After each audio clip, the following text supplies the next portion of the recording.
Welcome to the January CTAC meeting. I'm Lisa Guthrie. I'm serving as your chair this year. I'm a representative from New Kent County, and in my day job, I serve as the executive director of the Virginia Transit Association. And with that in mind, as you all know, the General Assembly is in town, and I have one of our priority bills up this afternoon, right after the Senate adjourns, one of the transit ridership incentive program bills, and very important to us. So I want to thank Sarah Erickson for agreeing to step in if it should become needed to for me to scoot out a little bit early to get over there for testimony on that bill. So let's start with introductions so that attendance can be taken, or do you want to go ahead and do the attendance? Janice, is that easier for you?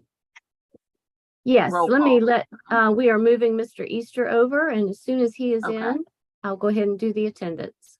All right. All right, let's see. Okay, Town of Ashland, Mr. Martin. Mr. Root.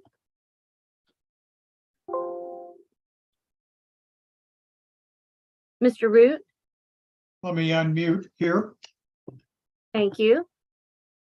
1 second, Mr. Burnley's coming in, and then I'll continue.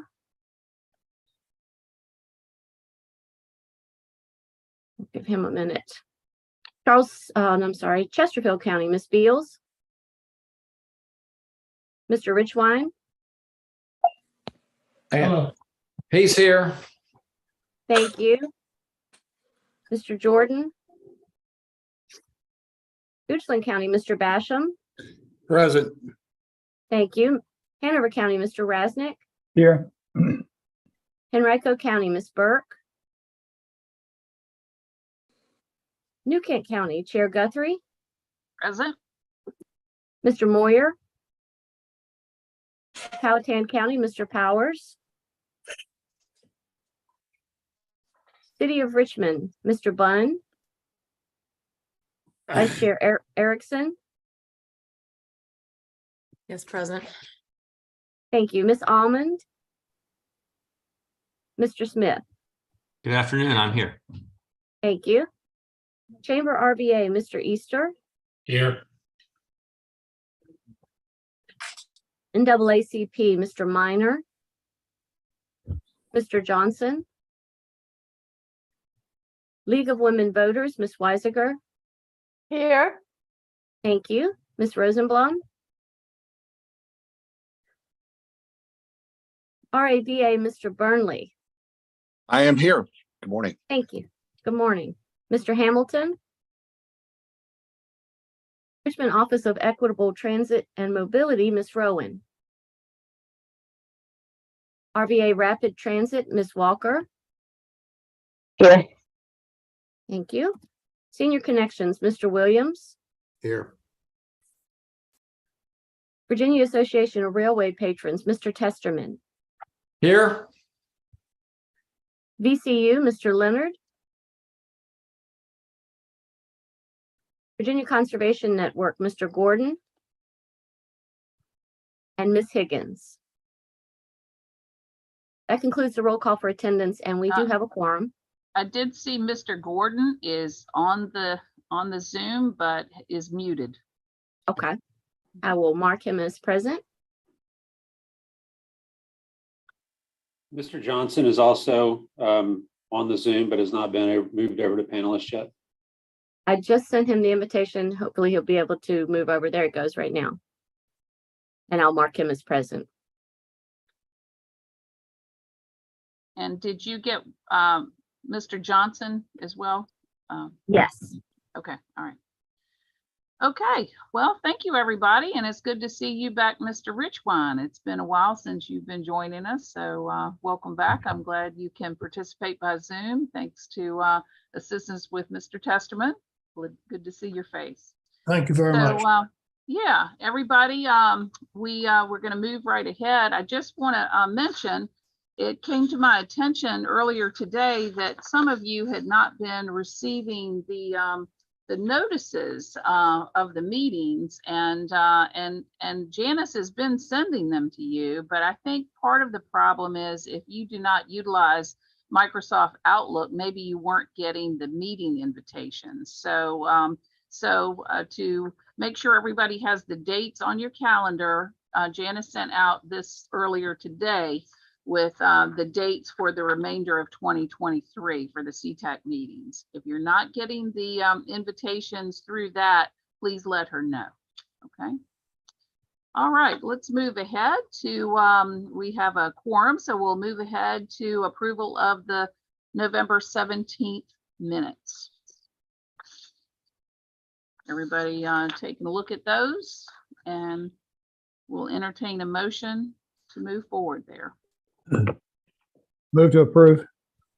All right, it's been moved. Do we have a second? Second. All right. I'm Moved sorry, and I didn't hear who made the motion. Can you? Charles Rasnick, I believe. Yeah. Okay, thank And you. Walter Johnson seconded. Okay, thanks. All right. All right, it's been moved and seconded to approve the minutes from November 17th. All those in favor, please indicate by saying aye. Aye. Aye. Aye. Aye. Aye. Opposed? All right, minutes stand approved. And are there any amendments to today's agenda? All right, seeing none, we'll move to open public comment. Are there any individuals who have indicated a desire to speak to us, Ken or Janice? No, we haven't received any requests. All right. Okay, CTAC Chairs Report. We are totally immersed in General Assembly right now.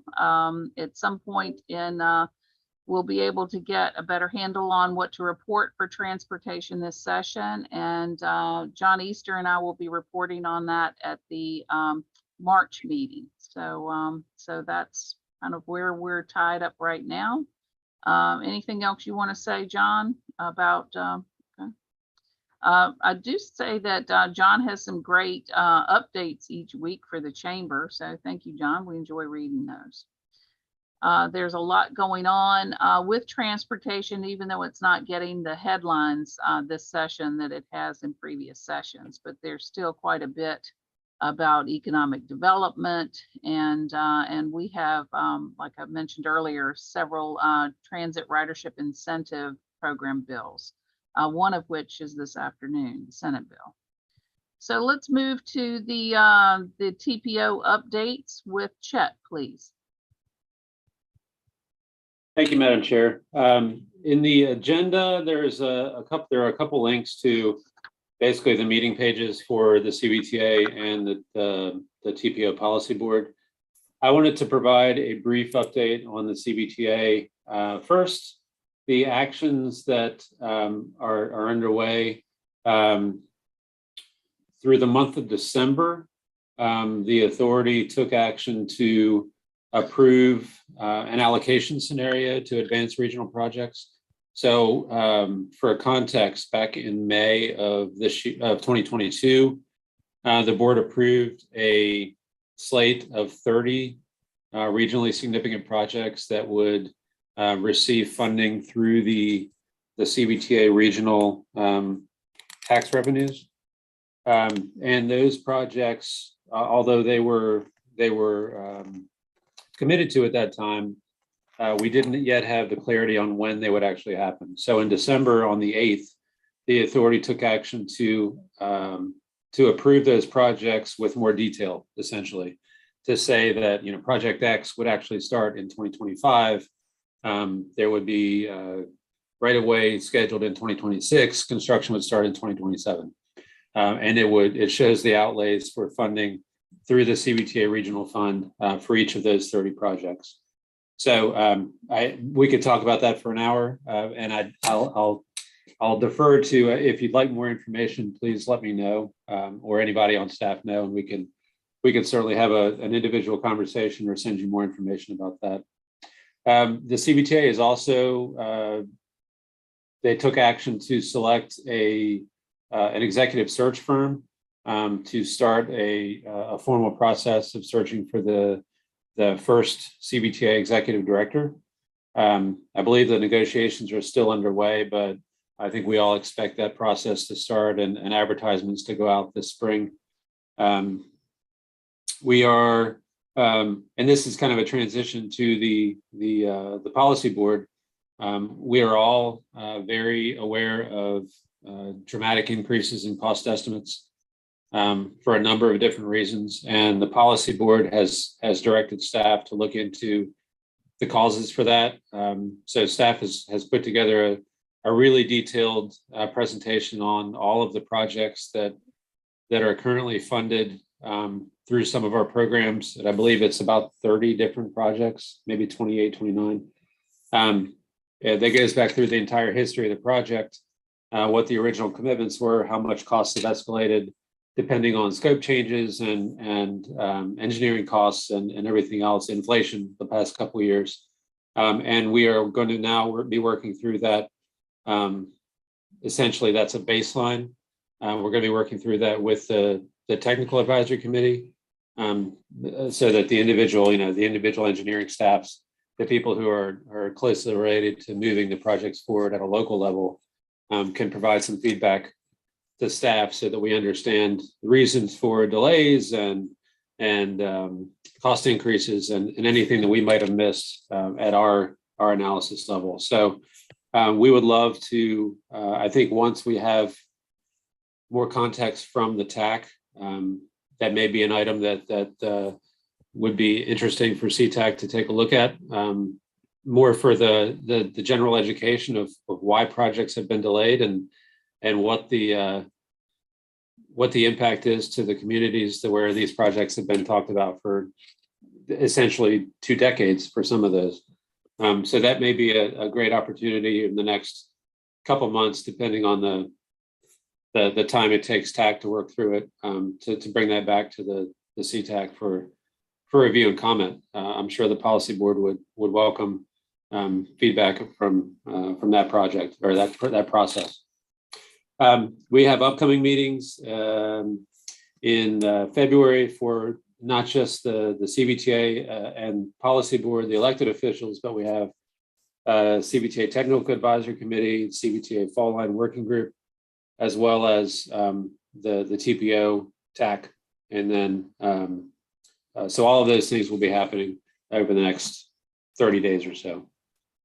And Chair, I'd be happy to take any questions or cede the floor back to you. Thank you.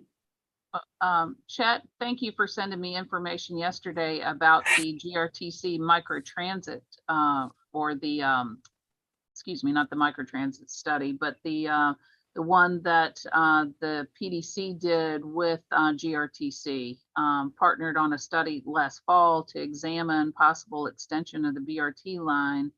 And there were over 1,000 responses on the MetroQuest survey, and looked like over 95% of the responses were supportive of expanding access to transit as well as addressing infrastructure. Anything more you have to add to that? No, thank you for highlighting that. Yeah, so that's a project we're working directly with GRTC on to look at a western expansion of the Pulse, essentially out to 288, just shy of 288. So past Wegmans and those shopping areas, almost to 288. So as you said, we're early on in the process. We had our first virtual stakeholder meeting, and so far the participation's been great. The feedback has been amazing, and we're now looking at engaging, individual project developers, those who have a true stake in the West Broad Street corridor, to understand that. There's also a concurrent project going on to look at a north-south BRT route that GRTC has hired Michael Baker, engineering firm, to spearhead. We are engaged with that process as well, and that project is moving forward at the same time. So that's also very exciting, going from the central business district north And as we know, there's lots of projects up there along that, essentially the Route 1 corridor that are being developed at the time, whether that's Fall Line or the San Henrico Sports Complex at Virginia Center Commons or Green City. All those different things are happening. So it's a great time. I think that, yeah, anyway, thank you. All right. Any questions of Chet? Oh, one more Okay. point, if that's okay. I think this is a great time to share and celebrate with CTAC, the hiring of Cheryl Adams as the CEO, the full-time CEO of GRTC. If you haven't heard, that's Cheryl is a longtime friend of the TPO, and we're just thrilled that she was given this opportunity by the board. I'm sure it's a load off her back as well as the staff to have some clarity on this and be able to move forward. Thank you for that update. Uh, All right. Madam Chairman, this is Charles Rasnick. I have a question for Chet. Do you have a link that we can get to those, see those projects that are under review right now, or you're looking at for the cost changes? Yes, sir. I will. I'll put that in the chat. I'll go find Okay. it and put that link in the chat if that's okay. Great. Thank you so much. Anybody else? If not, we'll move on to our new business. So as we've mentioned before, we wanted CTAC members to have more opportunities for engagement as well as that of the larger community. And we're going to have a presentation now with talking about scenario planning and also some of the outreach activities of the staff of the TPO and the PDC. So Ken, I don't know if Sulab is here or who's teed up next to speak on that. Madam Chair, I understand that Sulab is sick this afternoon, so I will be giving the presentation along with Rashonda, who is Okay. actually en route to New Kent, but she's going to try to participate at least for a portion of the presentation. So I'm Okay. going to ask Sid if he can bring up the presentation for me. I sure can. Give me one moment. All right, thank you.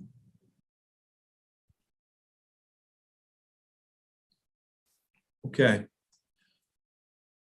Essentially, what I wanted to do today was to talk about some opportunities for engagement for CTAC. I know that has been a concern, and we have a very active and willing group of members, and we certainly want to take advantage of their skills and their interest and their knowledge of transportation issues in their regions. So regions in our region. So I've put together, I think, some ideas here. Essentially 3 different types of engagement opportunities that I see. One around long-range planning, a second one around public documents and our processes, and a third around public outreach and engagement activities. So let me go through each of these opportunities separately. So let's start with long-range planning. So under long-range planning, one of the opportunities that we have is what we call our scenario planning, which is going to be getting underway later on this spring. We're calling that Pathways to the Future. And as part of that process, we'll be doing a strengths, weaknesses, opportunities, and threats analysis, and then doing some scenario results later on this summer. But we anticipate that there will be a number of public engagement opportunities with the scenario planning. So we will certainly be looping the members of CTAC into that. The second type of planning that or engagement that we see is under our long-range planning. Next slide.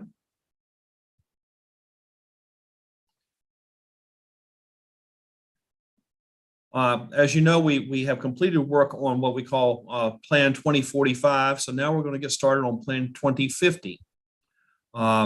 I think everyone knows that our long-range transportation planning process is ongoing. And we haven't yet come up with a scope for Plan 2050. That will be something we'll be working with in the coming months. But we anticipate that the public engagement for Plan 2050 will be similar to Plan 2045 and hopefully even more robust, because a lot of Plan 2045 was done in the midst of the pandemic, which kind of limited some of our public engagement opportunities. But you see there listed some of the phases, some of the opportunities that we have for public engagement for Plan 2045. So we see similar efforts for Plan 2050. And I think as we develop these processes, we'll be engaging with CTAC in terms of some ideas for who are some folks that we need to engage with, what should the engagement mechanisms and questions look like, and so forth. So the long-range planning for Plan 2050 will be another area where we want to involve and engage CTAC. Next slide. A second area where we want to engage CTAC is what I call our public document and our process review. And there are several key documents, reports, things that we develop as part of our ongoing planning work. And I think the members of CTAC are familiar with these, but let me just go through them very briefly. One of them being what we call our Unified Planning Work Program, which documents our expenditures, the tasks that we undertake. It's how we budget our time and our resources. And also it shows how we're going to address and comply with the federal and state planning requirements. So that one of the things we hope to do is to involve CTAC in taking a look at what's behind the Unified Planning Program. What are some of the particular tasks and the timing? So we'll be involving and engaging CTAC in that process. A second document, next slide, is our Transportation Improvement Program. And I think most members of CTAC are familiar with that. That's where we indicate how we're going to allocate our dollars. It's an obligation document. And again, I think there are opportunities to involve and engage CTAC in the review of the TIP before it is finalized and approved. Next slide.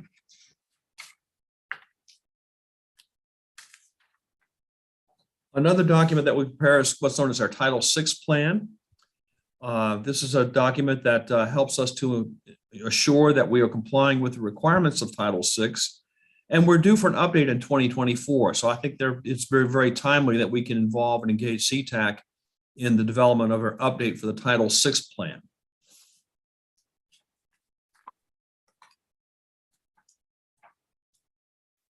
And I think there are other opportunities as well.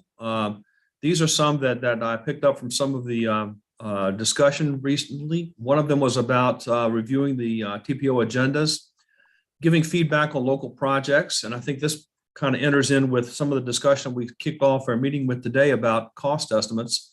And I think there are some other opportunities as well. I don't think that the list that I have thus far is the only list of other things. So I'm looking forward to getting some input and some feedback from CTAC as far as other opportunities to be involved. There's a third area, next slide.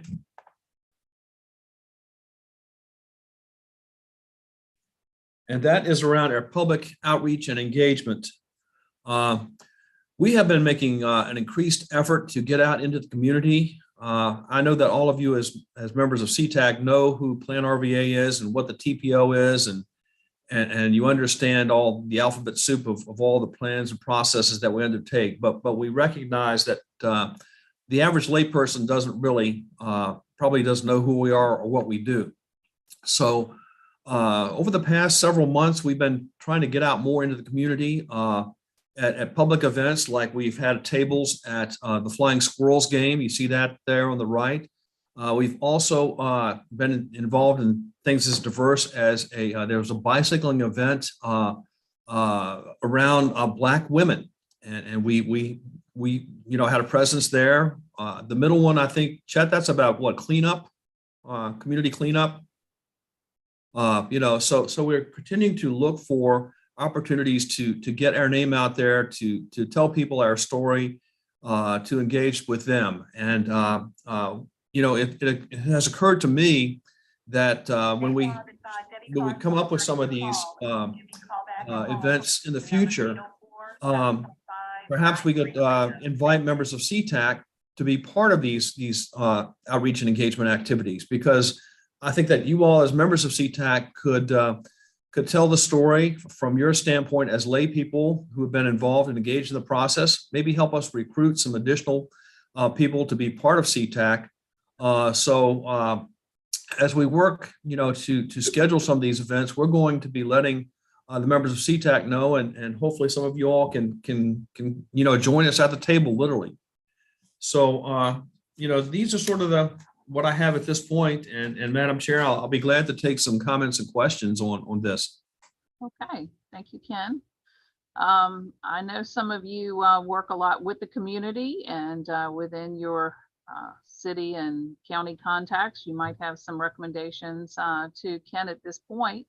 And of course, that will continue as they try to shape some of these activities going forward. But anybody have any questions or comments at this point about how to engage more the CTAC members as well as the larger community?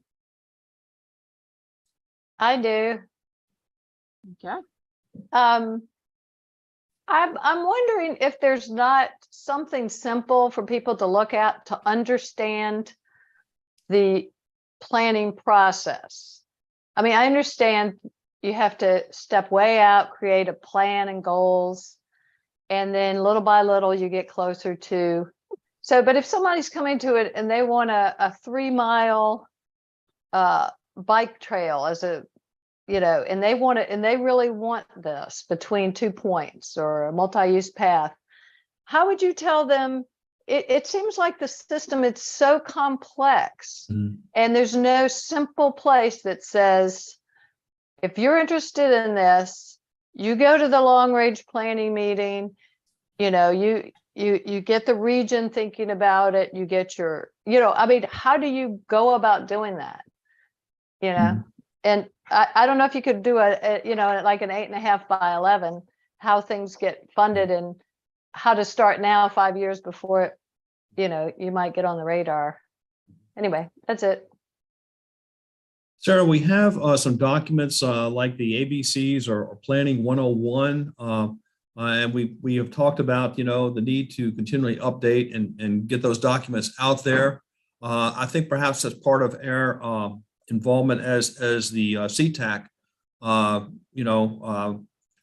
I can share those with the members of CTAC and maybe get some feedback from the members on how we can make those documents more accessible and perhaps maybe there's a need to improve the clarity of them. But yeah, we have recognized the need to help the lay people understand the process, because it is one that's pretty complex and has a whole bunch of acronyms with it, and it's hard for the average layperson to grasp all that. Ken, what about some marketing and outreach materials, brochures, more on social media? This is and identifying the stages where citizen input is welcomed, particularly useful. Yeah, Chet, do you want to address some of that? Sure. I mean, I think that's a great question, Lisa, and Sarah. Thank you for your comments too. I think that we can definitely increase our capacity to communicate through social media and other ways about how people can get involved with us. I think one great way, and Sarah, with your question is a good example. I think the CTAC can play a lot larger role in being that filter. If a community member has a strong interest in building a 3-mile bike trail, I think if they would be able to contact one of you as their representative or their closest understanding of who would be serving on the CTAC, that would be a great topic to bring to the CTAC to say, we've heard from our community, our neighborhood, our advocacy group, whatever it might be, that there's a desire for this new trail, and what are the steps we could do to make that happen? And I think this will be a great venue to have that conversation amongst us. And then staff would have the context from you directly about what the desire is and why it's important, and then can best come up with a route to follow. The danger with producing an 8.5 by 11 guide is that it may take 15 8.5 by 11s, which is not what we want to do. Because not everything follows the same path, because it's all funding related and there's different sources, as most of you know. Yeah, I love this conversation. I think this is exactly what we want to talk about CTAC's role and what the expectations are.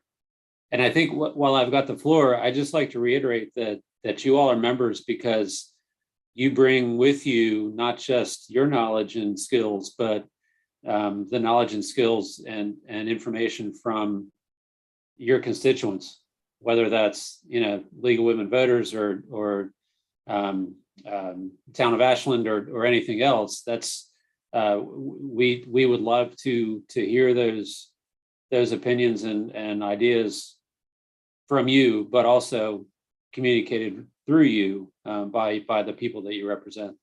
So that's kind of the intent behind CTAC originally, and that's what we'd like to reinforce.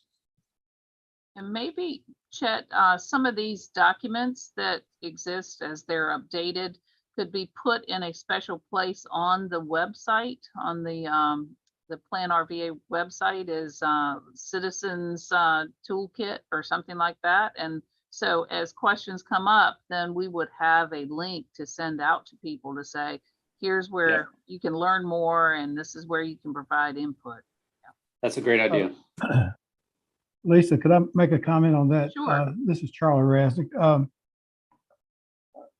During my career, so often people would ask about how do I get a bike trail, or how do I get my road paved, or how do I get certain things done. And the first step I always told them was to go to either their council member or their board of supervisor member. And most of them didn't know the names. And so I would introduce them to their board of supervisor member, because a regional Hey, plan Holly, this is Bob Basham. Humbly apologize, but I need to speak with you for a moment. Just make you aware, I set up everything about sending to you like in December. Since it changed over to January, a couple of companies' forms reset. Yeah, they Continue, please, Charles. Yeah. Okay. I didn't lose my train of thought. I was trying to absorb what. I understand. I always try to get them to start with their political representative, and because the regional plans are really a compilation in most cases of the local plans. That is, if a county has a desire for a bike trail, they'll put it on their comprehensive plan, and then we work from that. But that's really where certainly we can, as members of this group, we can certainly bring things forward. But I would urge anybody that wanted to start a plan for any transportation improvement to start with their local representative, because no matter how you go about it, you've got to have some political buy-in.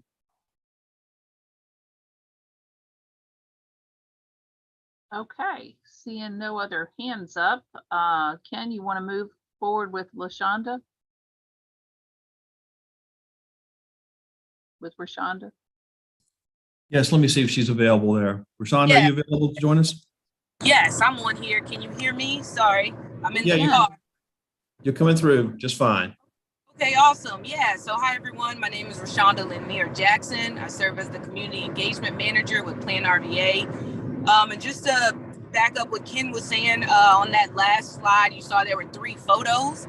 And so those were 3 examples of different engagement when we were out in the community. So that first photo from Black Girls Do Bike, they had their kickoff event. And so when we were working on the Bike PID 2045 plan, we wanted to make sure that we were receiving input from all of our stakeholders, especially those from underrepresented communities.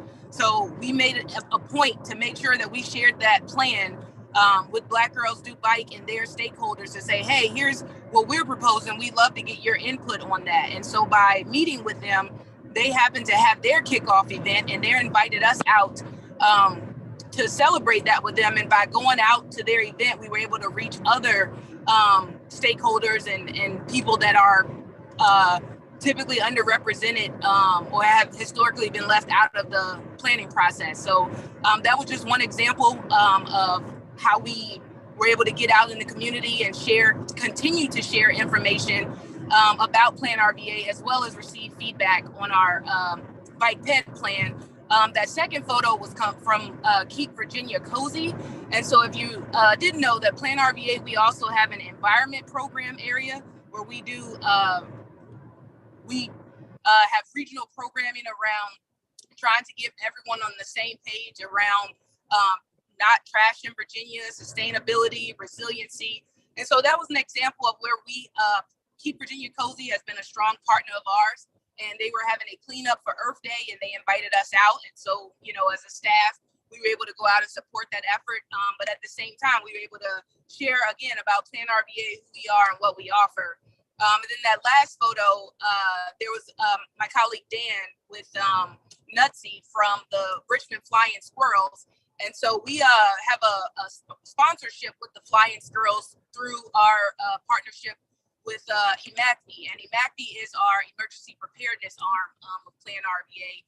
And so with that sponsorship, there were several games that we were invited to where we had a table where staff could come out and talk with people that were attending the games. We also got to talk about emergency preparedness. We had a couple of items on the marquee. Sorry, I'm trying to watch my GPS, make sure I don't miss my exit. But we were able to throw the first pitch, but really just raise awareness, again, not only about Plan RVA and what we offer, but about how preparedness is a community effort and how we can all do our individual parts to help make sure that we are safe as a region. And so just wanted to provide those things. I was letting Ken know that the events for 2024 are still be not determined, but solidified. And so once we have that list, we will be happy to share that with you all. Thank you, Rashonda. If anybody on the CTAC has some recommendations on how you all, they may know about events where you all could be invited out, should they contact you directly? Absolutely. We would love to hear about events in your different localities or that your agencies might be putting on. We also have a team of experts in-house. So if there's something that we're working on, let's say the bike ped plan or the long range transportation plan, and you have a meeting coming up with your stakeholders and you're like, hey, we'd love to get someone to come out and talk to us more about this, we'd be happy to arrange that. Okay, thank you very much. Maybe Janice, can you put Rashonda's email up in the chat so that people will know how to reach her directly? Yes, I'll do that now. Thank you. Mm-hmm. Well, that's terrific. Okay, any questions from any of the CTAC members of Rashonda or of Ken about trying to expand our reach and get a sense of community priorities and how to educate some of our citizens as to how they can make a difference? Madam Chair, I just wanted to say that I'll be keeping my eyes and ears open for some upcoming opportunities, you know, stemming from the things that we outlined today. You know, some of these I may be just sending stuff out to members of CTAC via email and asking them to, you know, respond individually, because I recognize that the timing for some of these documents and processes may not line up with some of our CTAC meetings, and it may not be possible to get the group together in person or even virtually to go over it collectively. But with that being said, I think that there's still some value in having, say, the individual members of CTAC look through some of these documents. So, you know, as some of these deadlines, you know, become clearer, we'll be sharing that information. I see Kelly Rowan has her hand up. Kelly? Hey guys. I just had idea or a recommendation really for the outreach. We have found here at the city a telephone town hall, which is actually a company called Telephone Town Hall that administered it for us, is like a super effective way to get to people that don't necessarily have internet access. I heard Rashonda talking about, trying to reach the underreached that, folks still have a phone, and it's great because you can give them just the zip codes. If you're having a hard time with certain zip codes, just thinking about the Plan RVA region is huge, right? But you can say, we're really want to talk to these people, and they actually call them during your event, at the beginning of your event. They just get a call that says, we're about to talk about Senate, what is 2050 going to look like for the Richmond region? Do you want to jump on? And they moderate it, and people can ask questions. And I mean, we had several hundred people, and we had picked just a couple zip codes. And I know that we've had the city and planning PDR has had some that are like thousands of people. So I was just throwing that out there as a new tool that we've been using that seemed to be really effective. And people can give you their contact info through the provider. Like they can click, yes, I want to give my email and my phone number. And just throwing that out there as a way, for such a big region could be really effective. Kelly, And it was not hard to set up at all. I mean, we basically, yeah. Was it landlines and cell phones? I think both. Yeah. They just call it, and they just, so you run into because we were trying to do a text campaign, but there's laws around consent with receiving texts. But I guess there's less laws around just cold calling people. You can get a call from someone, but you can't just send them a text. So, and it was very effective. Good idea. I'm sure you can provide more information if Ken or Chet would like to find out more about the contact for that company. Okay. All right, great. Okay, so we'll be looking to diversify our efforts a little bit more for heading into this next long-range plan, and we want to make sure it's reflective of the community priorities. All right, shifting gears, let's look at our proposed future meeting topics. And as I mentioned earlier, John Easter and I will attempt to unpack the General Assembly session at our March 16th meeting.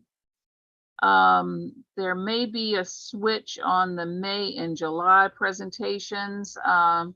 So we are looking at resiliency and emergency management, as well as an update from Henrico on all the new development that's going on in the north of the county. So anyway, I'll pause for a minute, see if anybody would like to comment on these proposed topics or would like to make a recommendation about additional topics.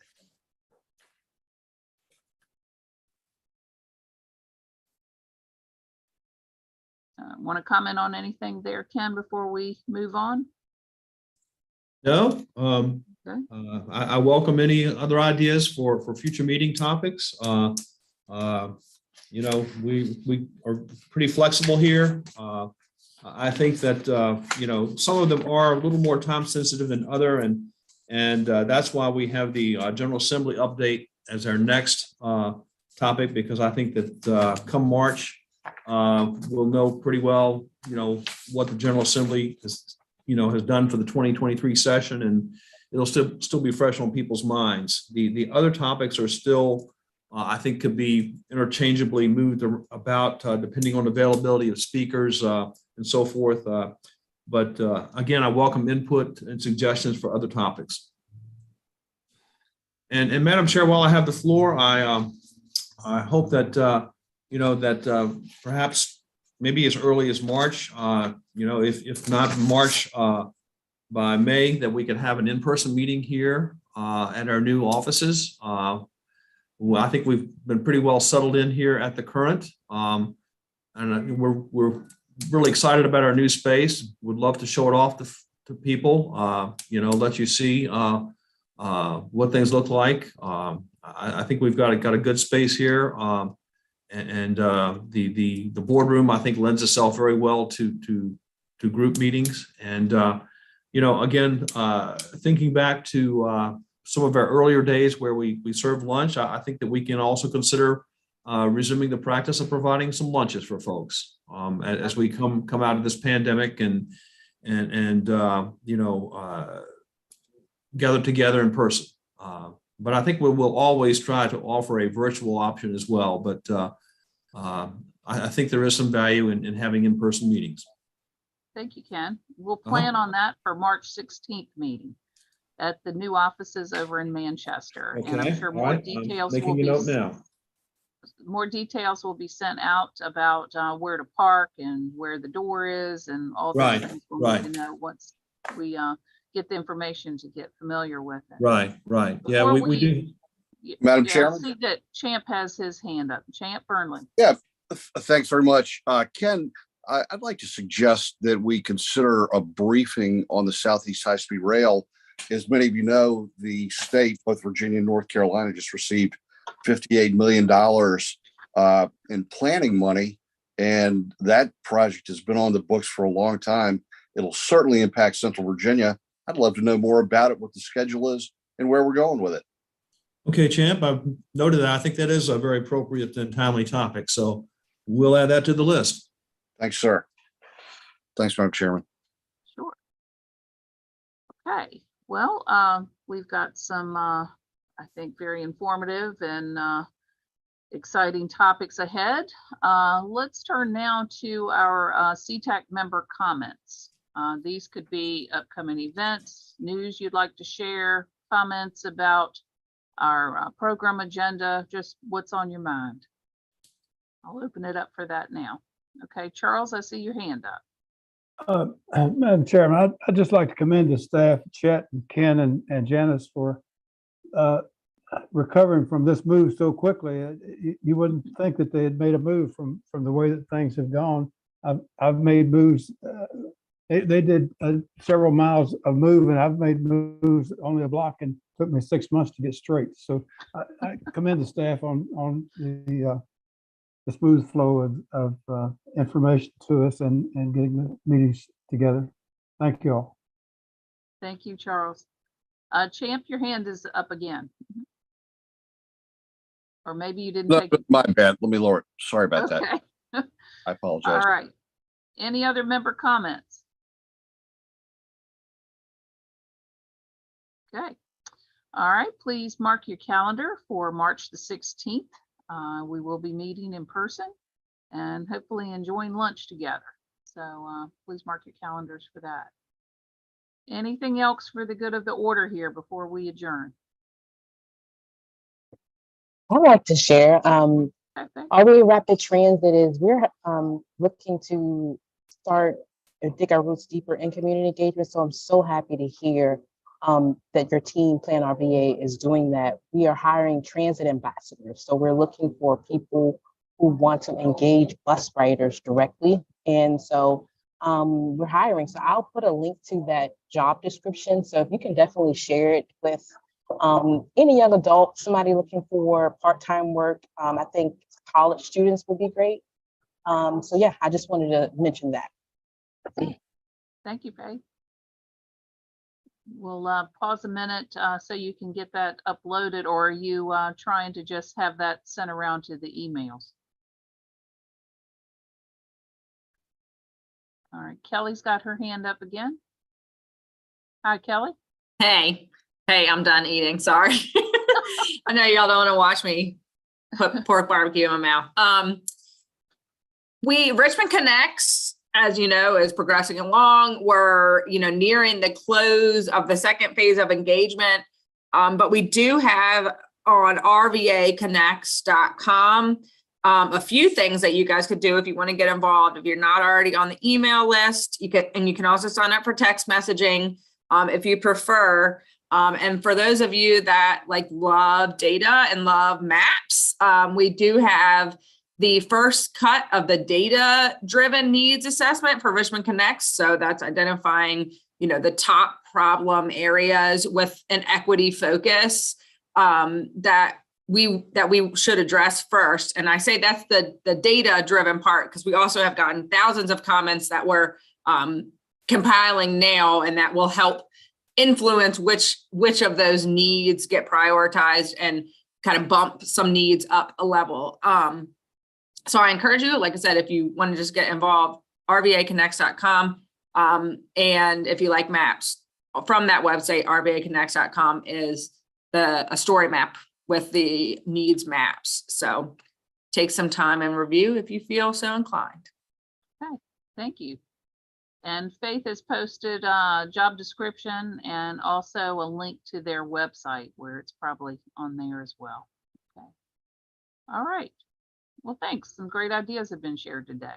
So look forward to speaking with everybody in a couple of months, and we'll be ready for spring at that point, and St. Patrick's. So anyway, if there's nothing else, we stand adjourned. Let's have a motion to adjourn and a second. All right, I don't, did you? Second. Okay. Walter seconded. I'm not sure who moved. Don Root made the motion. Don Root moved. Okay. All right. All right. Thanks, everybody. Thank you all. Have a great day. Thanks. Take care. Yeah, have a nice one. Thank you. Bye, everybody. See you, Charles. Bye now. Bye. Hey, Faith, I'll send that posting to Shanice, our outreach coordinator, and see if she has anybody in mind. You're on mute. Thank you. I appreciate that. And so I think Yeah. ambassadors are part-time too. So if they need extra work. That's what I was thinking. Yeah. Their hours are kind of fluctuate. So I'm sure they would love a little extra cash. So yeah, I'll Perfect. pass it. All right. I'll pass it to her. Thank you, Kelly.